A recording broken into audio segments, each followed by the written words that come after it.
The after effects of colonialism are to date haunting the remnants of the subcontinent, pushing back South Asian countries decades behind the rest of the developed world in terms of technology, health, development, etc. This wouldn't have been the case had the British not succeeded, but they only succeeded due to the tactics of this one guy in particular. Whether or not his tactics were morally right or wrong will be discussed in the later part of the video, but the point is that he was the guy who initiated the aggressive conquest of India.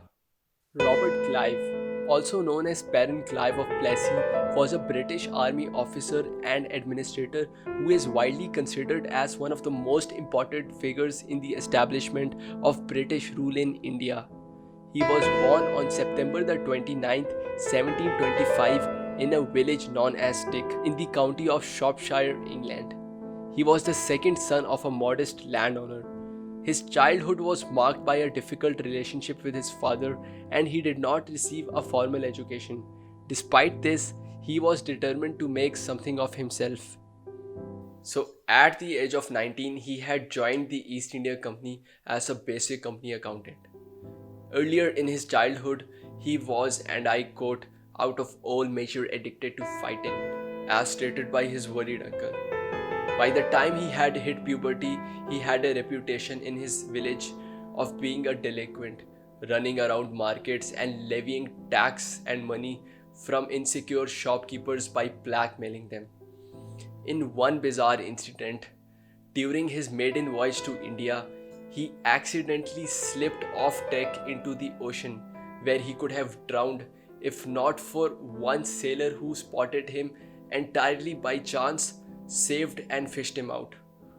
That could have been a different story. Clive's early years with the East India Company were unremarkable, but he quickly rose through the ranks due in part to his intelligence and his ability to take advantage of opportunities presented to him. In 1746, he was sent to India as a clerk and soon found himself in the thick of things, serving as a soldier in several battles against French and Indian forces. His first major success came in 1751 when he led a daring raid on French-controlled town of Arcot, which helped to establish the East India Company's dominance in southern India. Clive's success in Arcot brought him to the attention of East India Company's leadership. He was soon appointed governor of Fort St. David. In this position, he was able to establish a strong alliance with the Nawab of Bengal, an Indian ruler who controlled a large portion of the region. This alliance proved to be crucial in 1757 when the East India Company and the Nawab's forces defeated a very powerful Indian army at the Battle of Plassey. The victory established the East India Company as the dominant power in Bengal, and Clive was hailed as a hero in Britain. Following the Battle of Plassey, Clive was appointed governor of Bengal, a position he held twice.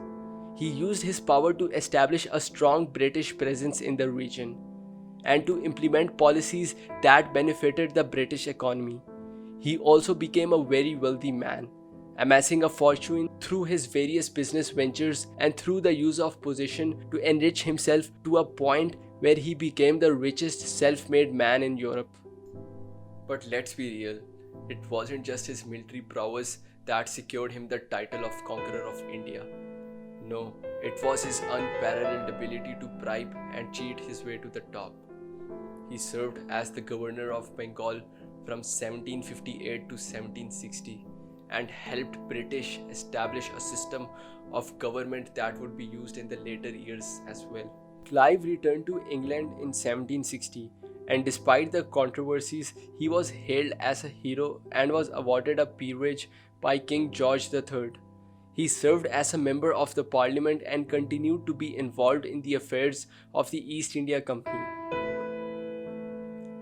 Despite his successes, Clive was not without his flaws. He was known for his ruthless tactics and his willingness to use violence to achieve his goals. He was also plagued by mental health issues, and he died when he committed suicide in 1774 at the age of 49.